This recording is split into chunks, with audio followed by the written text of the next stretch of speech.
জালে বাংলাদেশে অনুপ্রবেশকারী। নদিয়ার কল্যাণী থেকে গ্রেফতার করা হয়েছে। ধৃতদের নাম সোহাগ মীর, প্রণয় জয়ধর।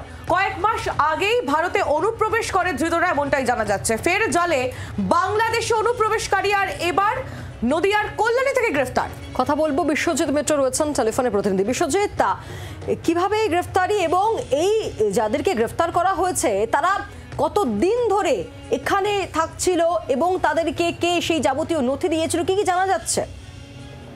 সেটা হচ্ছে যে বাংলাদেশের অশান্তির জেরে ক্রমশই একের পর এক বাংলাদেশের থেকে এদেশে ভারতে আসছে বহু মানুষ। তো গত বেশ কিছুদিন ধরে এরা কল্যাণী শহরে তারা নাম পরিচয় ভারিয়ে তারা এখানে বসবাস করছিল। গতকাল রাতে গোপন সূত্রে খবর পেয়ে কল্যাণী থানার পুলিশ তাদেরকে গ্রেফতার করে এবং এর সাথে আরো কেউ যুক্ত রয়েছে কিনা সে ব্যাপারে তদন্ত চালাচ্ছে।